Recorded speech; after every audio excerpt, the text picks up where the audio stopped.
देश के आजादी और विकास में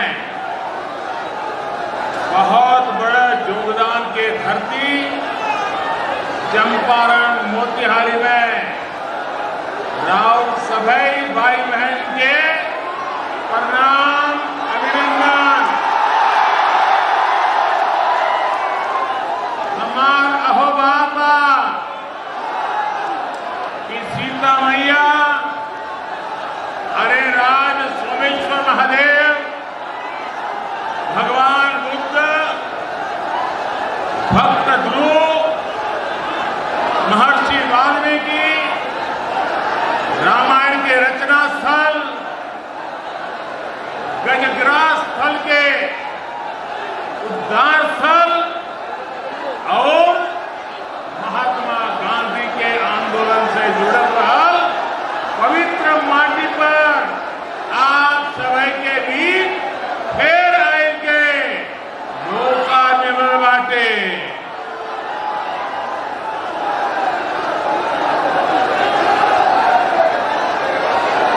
हम पार्टी के अध्यक्ष और बिहार के पूर्व मुख्यमंत्री श्री जीतन राम मांझी जी, भाजपा के वरिष्ठ नेता श्रीमान राधा मोहन सिंह जी, संसद में मेरे साथी भाई राजीव रंजन सिंह जी, संसद के अंदर मजबूत महिला नेता के रूप में जिन्होंने अपने सामर्थ्य का परिचय करवाया है, ऐसी संसद में मेरे साथी बहन रमा देवी जी, एनडीए के सभी प्रतिनिधिगण और मेरे प्यारे भाई और बहनों, यहां रक्सौल सहित अन्य क्षेत्रों से भी साथी आए हैं और हजारों की संख्या में ऑनलाइन डिजिटल माध्यम से भी आज इस कार्यक्रम से जुड़े हैं। मैं सभी साथियों को मेरा प्रणाम करता हूं।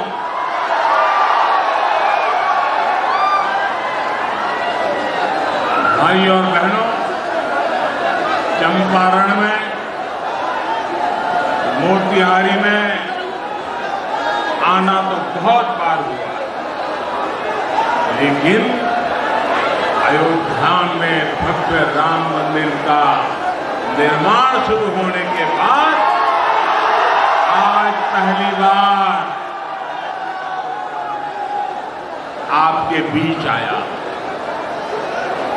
सदियों के लंबे इंतजार के बाद, तप और तपस्या के लंबे दौर के बाद तो ये अवसर आया है, उसके लिए रामायण की रचना स्थली से जुड़े आप सभी साथियों को मैं बधाई देता हूं। प्रभु राम ने एक राजा के रूप में जिन आदर्शों को हमारे सामने रखा है, आज उसी दिशा में काम करने का पूरी निष्ठापूर्वक प्रयास करता है। भाई और बहनों, एनडीए सरकार को जब से आपने अवसर दिया है, गांव, गरीब, महिलाओं, नौजवानों का सशक्तिकरण और सम्मान हमने हमेशा सर्वोपरि रखा। नीतीश जी की अगुवाई में बीते सालों में एनडीए ने बिहार में इसके लिए सार्थक कदम उठाए। स्थिति चाहे कोरोना काल से पहले की हो या फिर आत्मनिर्भर भारत बनाने का अभियान, सभी पर तेजी से काम किया जा रहा है। भाइयों और बहनों, जब कोरोना का संकट देश में आया तो सबसे पहले गांव, गरीब और किसान के बारे में ही हमने प्राथमिकता देकर के कदम उठाया। ये कोरोना का संक्रमण गांव तक ना फैले, इसके लिए सही समय पर लॉकडाउन किया गया। गरीब परिवारों को भूखा ना सोना पड़े, इसके लिए दिवाली और छठ पूजा तक मुफ्त राशन की व्यवस्था की गई। गांव में फसल की कटाई और बुआई चलती रहे, इसके लिए भी हर जरूरी कदम उठाए गए।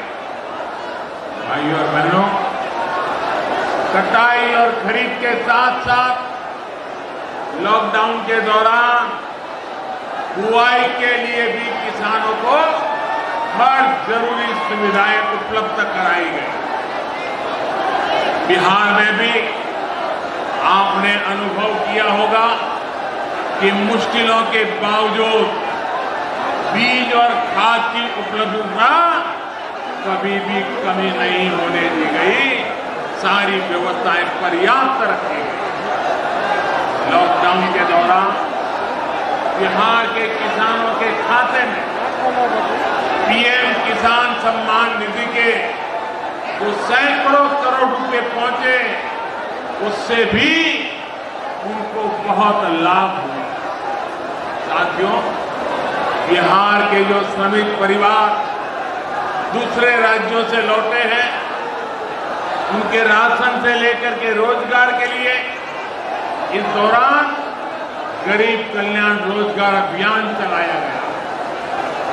इसके तहत एक गांव में ही श्रमिक साथियों को रोजगार तो उपलब्ध कराया जा रहा है, जिनके पास राशन कार्ड नहीं है, उनके लिए भी मुफ्त राशन की व्यवस्था की गई। अब पूरे देश के लिए एक ही राशन कार्ड बनाया जा रहा है, ताकि देश भर में कहीं भी हमारे श्रमिक साथी अपने हिस्से का राशन ले पाए। साथियों, श्रमिक साथी जब गांव से शहरों की ओर जाते हैं तो गांव में अपने घर को लेकर उनके मन में आशंका रहती है, चिंता रहती है, पता नहीं वापिस जाएंगे तब घर हमारे पास होगा कि नहीं होगा। अब देश के अन्य राज्यों में एक बहुत बड़ी योजना शुरू की गई, जिस योजना का नाम है स्वामित्व योजना। इस योजना के तहत गांव के घरों के, गांव की जमीन के कानूनी दस्तावेज दिए जा रहे हैं, मालिकाना हक दिया जा रहा है। जैसे ही बिहार में नीतीश जी फिर मुख्यमंत्री बनेंगे, एनडीए की सरकार बनेगी, तो यहां भी चुनाव पूरा होने के बाद ये योजना तेज गति से आगे बढ़ाई जाएगी। इससे कब्जे की आशंका तो खत्म होगी ही, गांव के घरों पर अगर घर का मालिक बैंकों से लोन लेना चाहता है, कर्ज लेना चाहता है, तो उसको कर्ज भी उपलब्ध कराया जाए। साथियों, बिहार के युवाओं को बिहार में ही अच्छा और सम्मानजनक रोजगार मिले, ये बहुत जरूरी है। सवाल ये है, ये कौन दिला सकता है? वो लोग जिन्होंने बिहार को अंधेरे और अपराध की पहचान दी, वो लोग जिनके लिए रोजगार देना करोड़ों की कमाई का माध्यम है, या फिर नीतीश जी के नेतृत्व में एनडीए, जिसने बिहार को बीमारू राज्य की श्रेणी से बाहर निकालने का अद्भुत काम किया। आप याद करिए, जंगल राज की हालत तो ये थी कि जो उद्योग, जो चीनी मिलें दशकों से चंपारण और बिहार का अहम हिस्सा रही है, वो भी सारी की सारी बंद हो गई।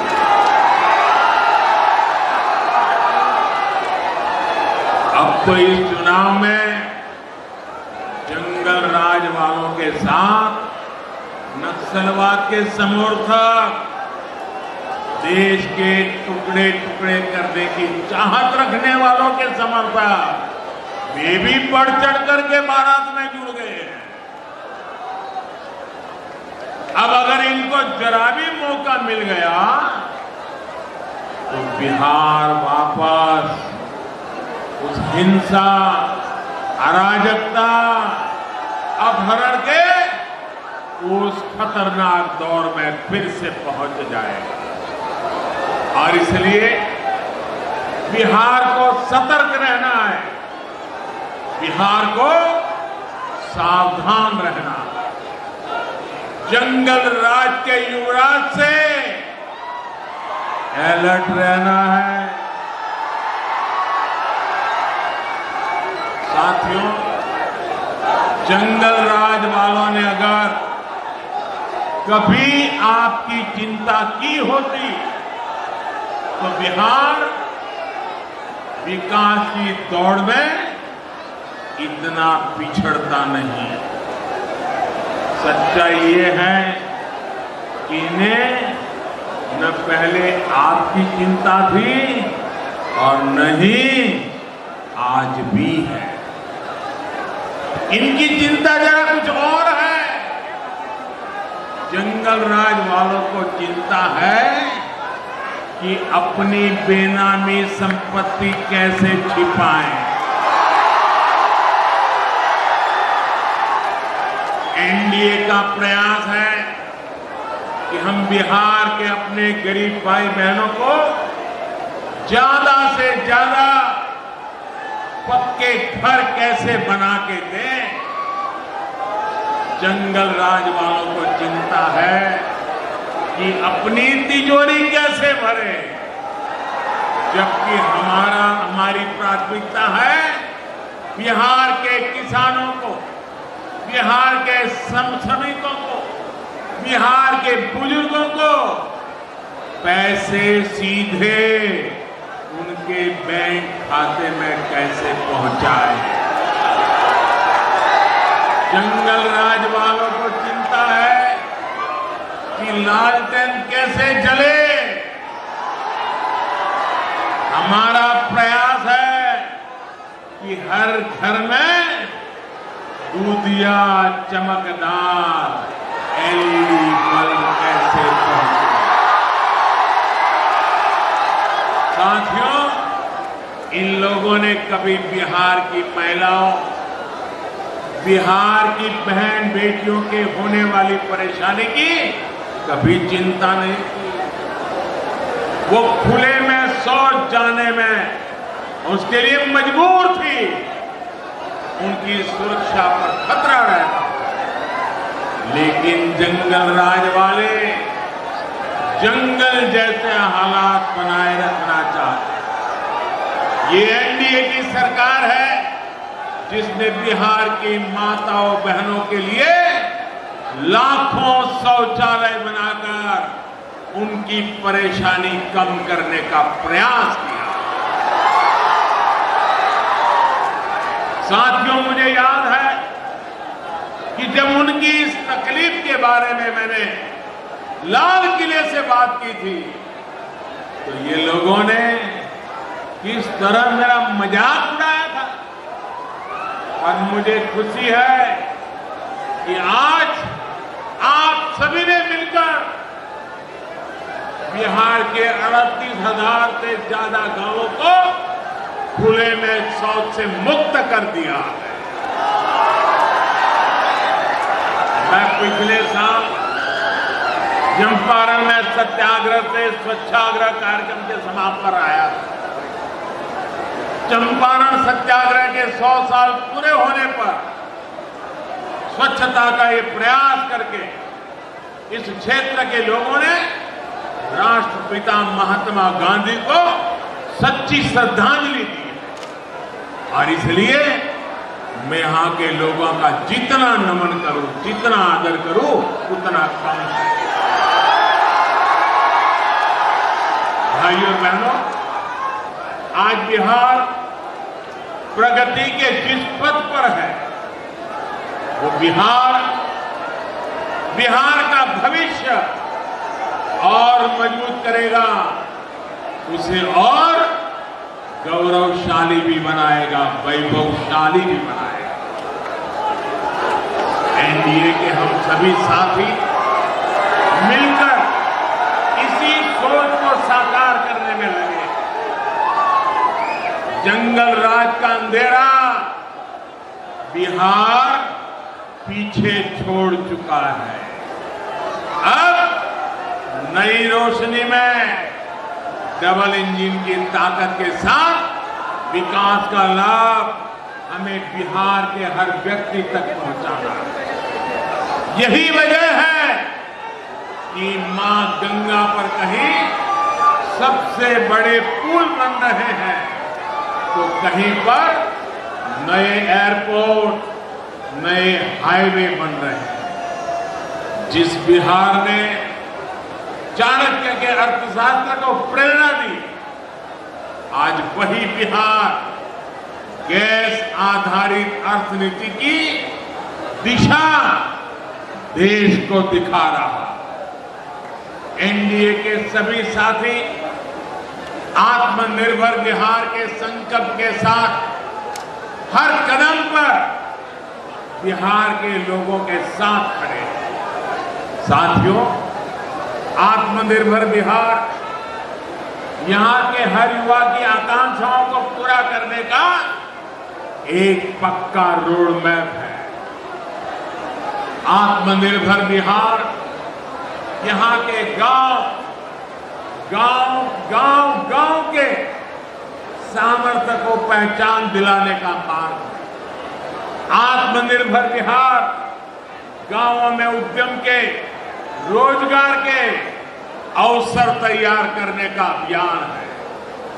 आत्मनिर्भर बिहार के गौरव, बिहार के वैभव को फिर से लौटाने का मिशन है। भाइयों और बहनों, आत्मनिर्भर बिहार अभियान से यहां को मोती बटन से जुड़े उद्योगों को और प्रोत्साहन मिलना तय है।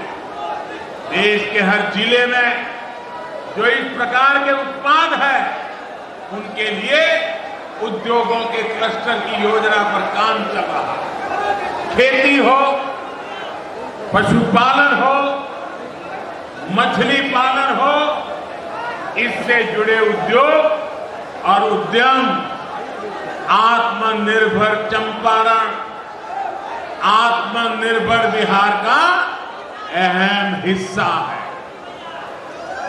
पूर्वी चंपारण में ही कृषि अनुसंधान केंद्र बन चुका है। यहां डेयरी प्लांट भी लग चुका है, जिससे पशुपालकों को लाभ होता है। ड्रिप और स्प्रिंकलर इरिगेशन के लिए, टपक सिंचाई, फव्वारे की सिंचाई के लिए भी बहुत बड़ी मदद दी जाती है। साथियों, मोतिहारी सहित बिहार का एक बड़ा हिस्सा मीठे पानी की मछलियों का एक बड़ा केंद्र बन सकता है। हाल में देश में मछली पालन को बढ़ावा देने के लिए एक बहुत बड़ी योजना बिहार की धरती से ही लॉन्च की गई है। मत्स्य संपदा योजना के तहत हजारों करोड़ रुपयों व्यापारियों का निवेश मछली व्यवसाय से जुड़े इंफ्रास्ट्रक्चर को बढ़ाने के लिए किया जा रहा है। इसके तहत सैकड़ों करोड़ रुपए के प्रोजेक्ट बिहार में शुरू किए गए। भाइयों और बहनों, बिहार के क्षेत्र में गन्ना भी देश की आत्मनिर्भरता का और बिहार के युवाओं के रोजगार का एक बड़ा माध्यम बन सकता है। आज पेट्रोल और हवाई ईंधन में गन्ने से बने इथेनॉल की ब्लेंडिंग को बढ़ावा दिया जा रहा है। पहली बार इसके लिए व्यापक नीति भी बनाई गई है और बड़े पैमाने पर सरकारी कंपनियां इथेनॉल की खरीद कर रही हैं। यहां भी सुगौली चीनी मिल में इथेनॉल बनाने का काम चल रहा है।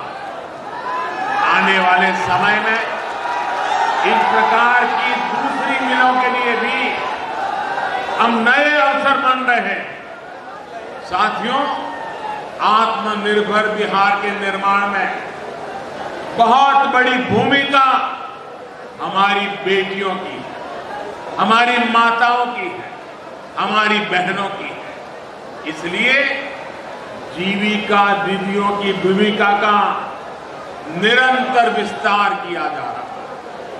आने वाले समय में बिहार की लाखों बहनों को इससे जोड़ने का लक्ष्य है।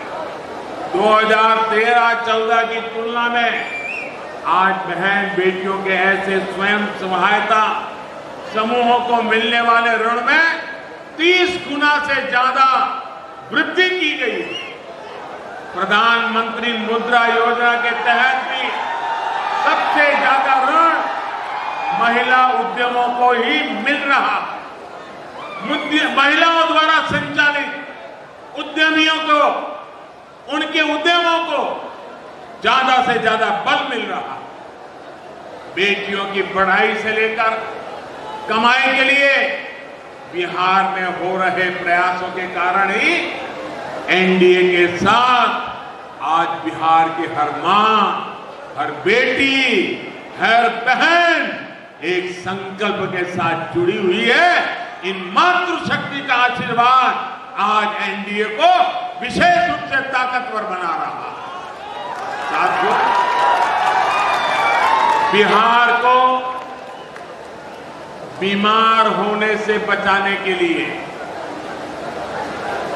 बिहार को आत्मनिर्भर बनाने के लिए हर एक परिवार का, हर एक मतदाता का एक एक वोट, हर वोट एनडीए यानी भाजपा, जेडीयू, हम पार्टी और वीआईपी पार्टी के उम्मीदवारों को ही पढ़ना चाहिए। भाइयों बहनों, आज मेरी ये तीसरी सभा है और मैं आज तीसरी बार इस चुनाव के दरमियान आपके बीच में आया। आप जिस प्रकार से हमें आशीर्वाद दे रहे हैं, जिस प्रकार से जहां मेरी नजर पहुंचे मुझे लोग ही लोग नजर आ रहे हैं।